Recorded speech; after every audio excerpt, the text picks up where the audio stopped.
Hey everyone, welcome back to physics. This will be lecture 4 of the course.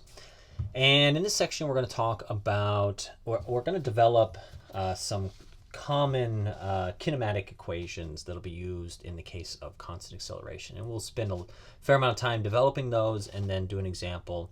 And then we'll do more examples in a coming lecture where we really, we won't exhaust the example space or anything, but we'll get deep into some of these types of problems because they're a big part of Physics 1.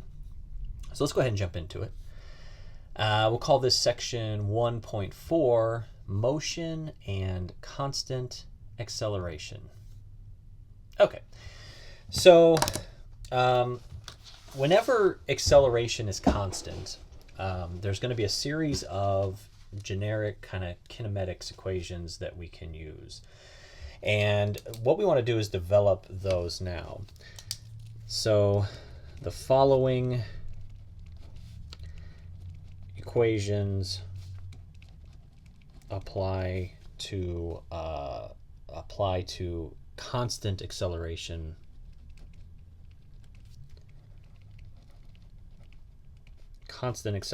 scenarios only, right? So if acceleration varies, then these do not really work, right? So in the case of constant acceleration, these are going to be kind of the go-to expressions though. So we'll start with, and what we want to do, our goal here is just to kind of demystify some of these expressions. I've certainly seen physics classes where they just kind of throw these all out there and you just go with it and you don't really know where they came from. I don't really personally like that approach. I think it's better to kind of demystify some of these things, and if you can derive them, do so. I think it just helps, it aids in the understanding and makes it seem a little less arbitrary. So what we're going to do, the first one we're going to derive is based on a very simple expression. So we want to start by considering the average acceleration that, and some of the notation here will vary a little bit from what we've used in the past, but just basically the average acceleration over an interval of time. So we've got a certain velocity at the final velocity, we'll denote it v2x, and you've got an initial velocity v1x, and then you've got t2 minus t1. So you've got an interval of time where the velocity goes from v1 to v2. And all of this is straight line motion, so hence the x subscript. So this is one we've used. We know in the case of constant velocity, the instantaneous in the case of constant acceleration, the instantaneous acceleration is equal to this. So this is all fine in this case of constant acceleration.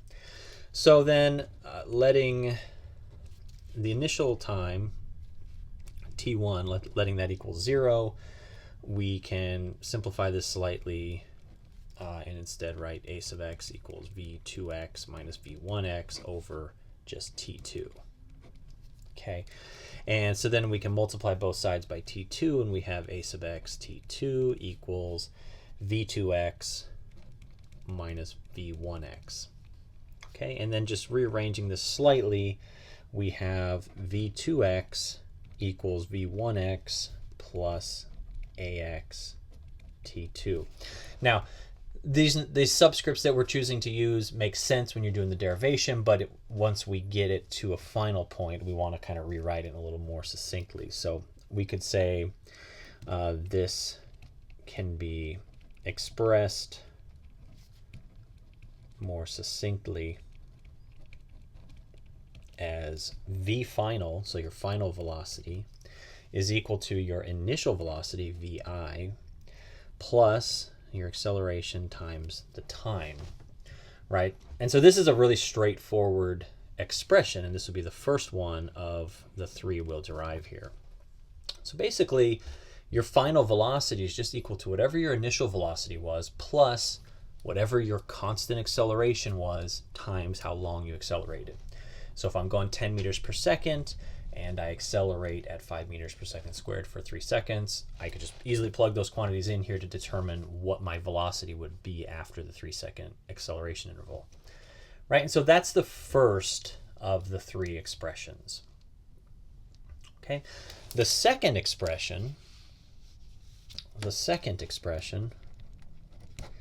has its starting point in 2 equations for average velocity. So let's consider two equations for average velocity, right? And so the one is the x2 minus x1 over t2 minus t1. All right, so there's your average velocity. x2 minus x1, the final position minus initial position, otherwise known as your displacement, over your time interval. That tells you your average velocity. And the other one is more like a statistics kind of average, and that's going to be v average x is equal to, you basically take the two velocities and you add them up and divide by 2. Right, so this is another way to get the average velocity. You take the starting velocity, you take the ending velocity, divide by 2, you got your average velocity. Okay, and what we want to do here is we want to substitute this expression here into this expression. Okay, so we want to substitute the expression that we derived previously for the first part into this guy, right? So everywhere, so this v2x in particular, that's v final. We're going to substitute this guy here into that. So what do we get? We get v average x is equal to, I'm going to write it all out just so you can follow this derivation. So I've just got this thing here, and I'm going to sub in this piece. And so that's equal to v1x plus, and I'm going to go back to this v1x, v2x, instead of using initial finals. So this would be v1x plus ax t2 over 2, right? So that's just this. Basically taking this thing and plugging it in there. I've adjusted the notation slightly just so that everything aligns, but that's all that is. Okay, and then we can clean that up a little bit. I'm going to write 1/2, and then it's v1x plus v1x, so that's 2 v1x's plus ax t2. Okay, so I've got that. Okay, and the next thing we want to do is I'm going to take my two starting points here, and I'm going to set t1 equal to 0, and I'm going to, I'm going to start with this one, and I'm going to set t1 equal to 0. So I've got v average x equals x2 minus x1 over t2 minus t1, letting t1 equal 0. I have v average x equals x2 minus x1 over t2. Okay, and what I want to do is I want to set, this is a formula for the average velocity, and this is also a formula for the average velocity. I'm going to set those two equal to each other.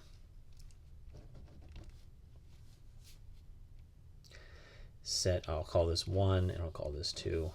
Set 1 equal to 2. And so what I get there is I get x2 minus x1 over t2 is equal to this. This is 1/2 times 2 v1x plus ax t2. Okay, so I've got that. And then I'm going to multiply everything through by t2. Let's get another piece of paper here. And so I get x2 minus x1 equals, I'm going to clean this up a little bit also. So I should get what? v1x times t2 plus 1/2 ax t2. Okay, and I can clean this up a little bit more. Well, no, that looks good. Then I'm going to go through and I'm going to rename these things. Instead of x2, I'm going to write xf. Instead of xi, I'm going to write, or instead of x1, I'm going to write x initial, right? So actually, I kind of want to do this first. So let's write x2 equals x1 plus v1x t2 plus 1/2 ax t2, right? And this can be more succinctly written as, this could be more succinctly written using the x final, x initial, as x final equals x initial plus v initial times the time plus 1/2 at squared.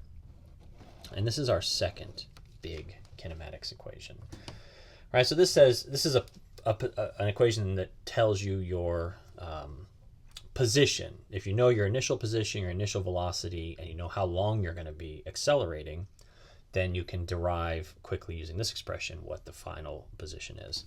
So your final position is equal to wherever you started plus your initial velocity times however long you go that fast plus 1/2 times your acceleration times the square of your time. Okay, so this is our big equation number 2. Now, one thing to notice is if I differentiate this with respect to t, right? So if I do d dt of both sides, I actually get back to expression 1. And that's a good thing, right? You would expect that if I differentiate my position, I should get a velocity function, and I do. Right, so the derivative of the position function with respect to time is the velocity function. And here this goes to 0. This is just vi. And this is 1/2 a times 2t.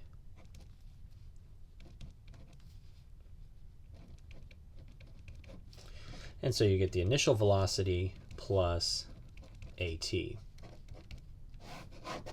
Right, and so that's good because that's our first equation. That was the first equation we derived. And then we derived the second equation, which differentiated gives you back to your original. And so that's nice because that means obviously the two are consistent. So the first two equations are consistent. You'd like these things to agree with one another, obviously. Okay, and then the third one we'll derive. The third equation, we're going to start with this with our first equation. So it will begin with v final equals v initial plus at, right? So, and what we're going to do is we're going to solve for t. And so that's easy enough. T is equal to v final minus v initial divided by the acceleration. Okay, and then what we want to do is we want to substitute this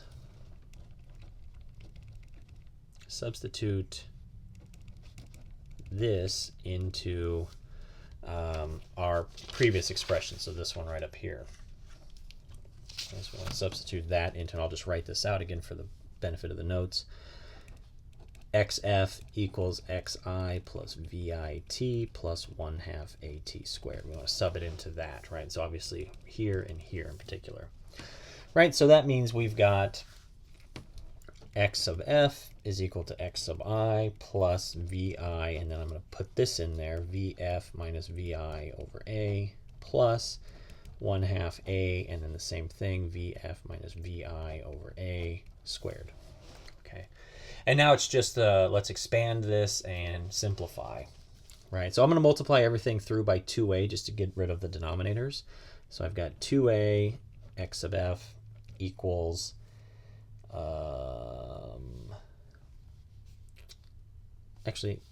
equals 2a x sub I.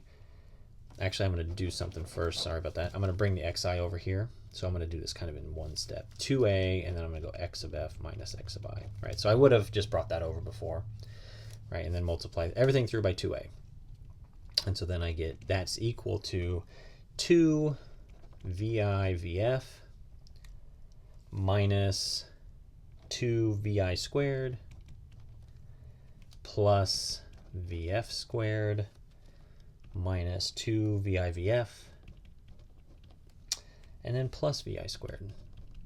Okay, so obviously in that step I'm multiplying everything through by 2a. I'm also distributing here and foiling this out and distributing, right? So everything's kind of getting done at the same time. Okay, and definitely pause the video, make sure that that step, it's just algebra, there's nothing crazy going on there, but I did kind of jump through that quickly. Right now, and when you go through this, a bunch of this stuff will cancel out, like that cancels with that, the vi squareds cancel, and you're left with a vf and a vi basically. And so what I get here is 2a x sub f minus x sub I equals vf squared minus vi squared. Okay. And so that can all be simplified down. I'm going to rearrange this slightly, and I'm going to write the final velocity squared is equal to the initial velocity squared plus 2 times the acceleration times the displacement. So instead of xf minus xi, I'm going to simplify and just write delta x. Okay, and so that is our third equation. Okay, our third very important kinematics expression. All right, excellent. So just to summarize here, what do we got? So then for constant acceleration, okay, very important, these will be our go-to kinematics expressions. Okay. So these are going to be the go-to expressions. The first one was final velocity is equal to the initial velocity plus acceleration times time. The second expression was that your final position was equal to your initial position plus VIT plus 1/2 times the acceleration, which is constant, times the time squared. Okay, and that was the second one. And then the third one was one we just talked through, and that says that your final velocity squared is equal to your initial velocity squared plus 2 times your acceleration times the displacement. Okay, so meaning the displacement between your initial velocity and your final velocity, whatever that distance, whatever that displacement is, that's delta x. So if it's, takes you 100 meters to go from initial velocity to final velocity, then delta x is 100 meters. Okay, so these are kind of the go-to expressions, and this, I think it's useful, as I said, to derive these to see where these are coming from specifically. And so let's do an example that uses these. And we're going to do a bunch more examples. We're going to have one more lecture, and then I'm going to have a problems and examples lecture where I'll probably hopefully spend, maybe an hour going through examples, because in physics it's really key. Like, you really do have to see a lot of different examples to get good at these and to get comfortable with how they can be used. Okay, so here's the example. So we'll say a car is headed east. Okay, and the car immediately accelerates when it passes a sign. Okay, so you've got a car heading east, and it passes a certain sign, and then it immediately accelerates. Okay, so presumably, the way this is worded, you would expect that the velocity was constant prior to this. There was no acceleration. And now suddenly there is, right? Okay, so the acceleration is constant at 4 meters per second squared. Okay, and the car is going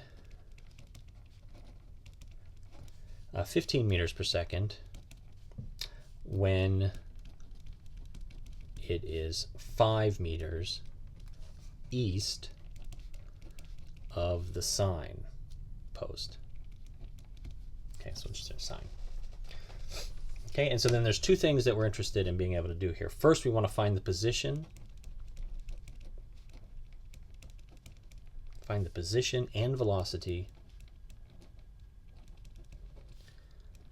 at t equals 2 seconds. So just use the position formula, use the velocity formula, whichever one, and figure out what the position of the car is relative to the sign at t equals 2 seconds, and also figure out what's the velocity of this thing.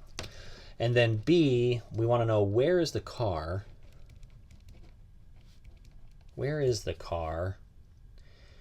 when the car's velocity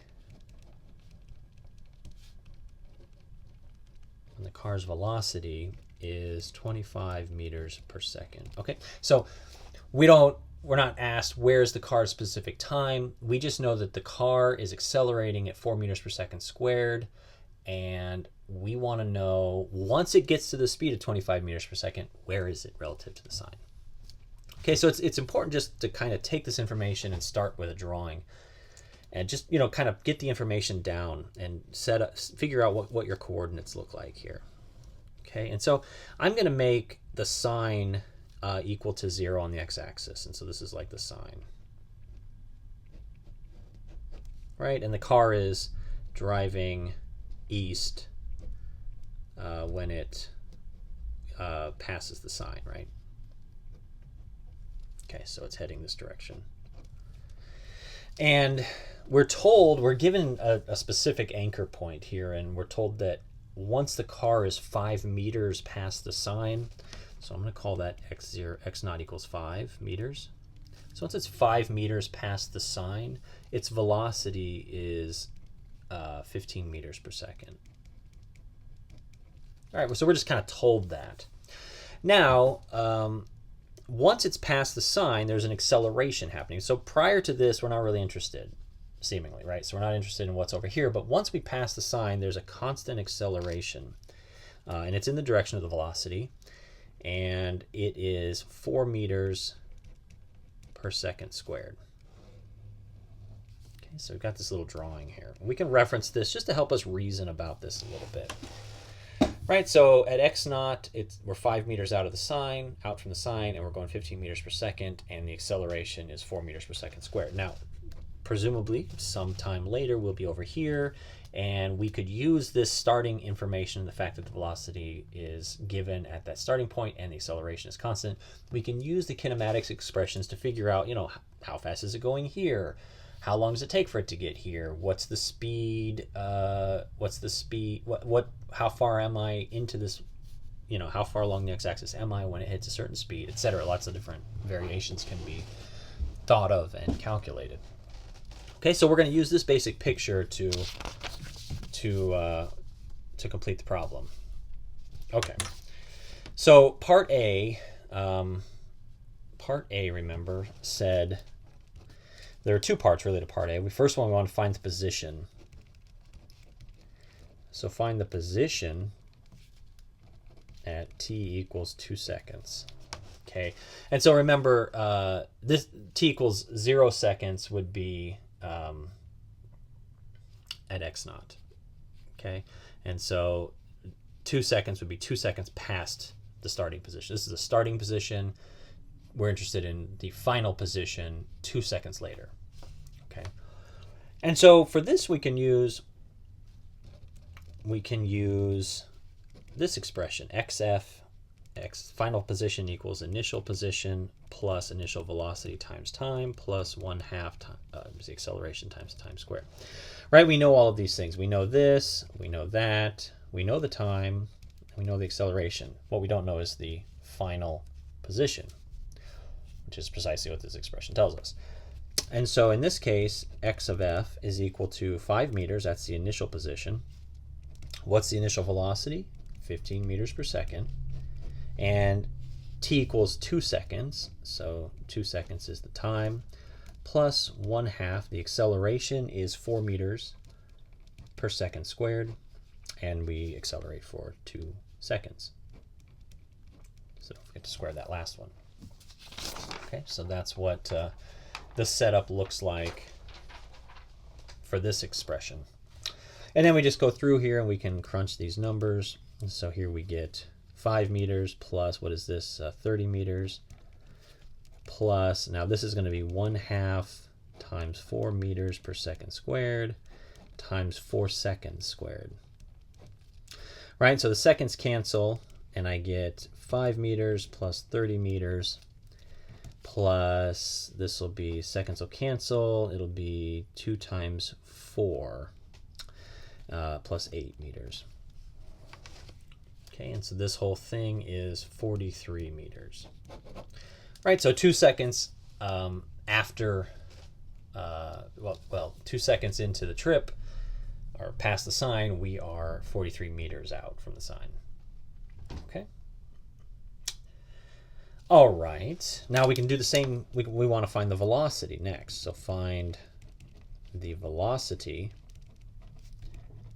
at t equals 2 seconds. And for this, we're going to use this other expression, Vf equals Vi plus At. This is a very simple expression to use, right? And so we're just going to say this is equal to 15 meters per second plus 4 meters per second squared times 2 seconds. Okay, and so we get 15 meters per second plus 8 meters per second. And so this is 23 meters per second. Okay, so that's the velocity at t equals 2 seconds. All right, very good. Okay, and then part B was a little bit trickier. For part B, what were we trying to do? Well, for part B, we want to know where the car is when it reaches 25 meters per second. Where is the car when it reaches a velocity of 25 meters per second? Well, we can see that that's going to take place a little after 2 seconds into this thing, just based on the previous example. But this doesn't tell us anything about the position. We need to know precisely where the car was. And so for this, we're going to use, so we can use a variation of this guy, V final squared equals V initial squared plus 2a times the displacement. Okay, so we're going to use a variation on this. And specifically what we're going to do is we're going to say Vf squared equals Vi squared plus 2a. And instead of delta x, I'm going to use, and we know that the displacement is the final position minus the initial position. So I'm going to actually write that, x of f minus x of I. Right? That's what that delta x really means, right? Okay, and so I can just, I'm going to expand this a little bit further. So Vi squared plus 2a x of f minus 2a x of I. Okay, now I've got this equation, Vf squared equals Vi squared plus 2a x of f minus 2a x of I. I've got this expression here, and I know everything in here except for the final position. Right, my initial velocity is 15, my final velocity we're assuming is 25, my acceleration is known, my initial position is 5 meters. I just don't know my final position. That's what I'm interested in. Right, and so I can solve for x sub f and then plug in all of those quantities to determine what that value is. Right, and so let's solve for x sub f. Okay, and so I'm going to actually switch pages here just so we can have plenty of space here. Okay, so what I want to do is, so given Vf squared equals Vi squared plus 2a x sub f minus 2a x sub I, we want to solve for x sub f. That's what we're interested in. That's the final position. Okay. And so we can bring that over and kind of shuffle some of these things around. And so I'm going to write 2a x sub f equals Vf squared minus Vi squared plus 2a x sub I. So I kind of took this, the Vi over there, put that over there as well, and just kind of rearranged it a little bit. Right, and then I can solve for x sub f. So x sub f is equal to Vf squared minus Vi squared over 2a, and then plus x sub I, right? So notice here, if I divide everything by 2a, that'll cancel, and so I just kind of write that separately. And now we can just plug in our quantities. Okay, so V final, well, we're setting the final velocity to be 25 meters per second. So 25 meters per second minus the initial velocity of 15 meters per second divided by 2 times the acceleration, which is 4 meters per second squared, plus the initial position, which is 5 meters. Okay, and so this is 625 well, I'll write it all out. 625 meters squared over seconds squared minus, and then this is 225. Okay, and then this will be 8 meters per second squared, plus 5 meters. Okay, and then just subtract this and then do the division, and we get, what do we get? 400 meters squared per second squared. Now instead of dividing by 8 meters per second, I'm going to multiply by 1 over that, and so it'll be seconds squared over 8 meters. Okay, and then plus 5 meters. Right, so the seconds cancel, one of the meters cancel, and I get 400 meters plus 5 meters. So it looks like, oh, sorry, divided by 8. Sorry about that. So 400 meters divided by 8 is 50 meters. So this is 50 meters plus 5 meters, which is 55 meters. Perfect. Okay, so what that's telling us is that given the parameters of the problem, the car will hit the 55 meter mark at precisely the moment it hits the 25 meters per second mark. So the car is 55 meters from the sign when its velocity hits 25 meters per second. Right, so that would be how you would express that in words. So this is just an example of a kinematics type problem that leverages these three expressions. As I say, we'll have a whole lecture where we specifically go over these types of examples, and this is just one example to kind of get you thinking about it. But there's all kinds of, I mean, this is the classic physics problem, right? A car is traveling this direction at this rate. Well, another one's traveling this direction at this rate. When will they meet? Blah, blah, blah. Those types of things are where these equations and expressions are.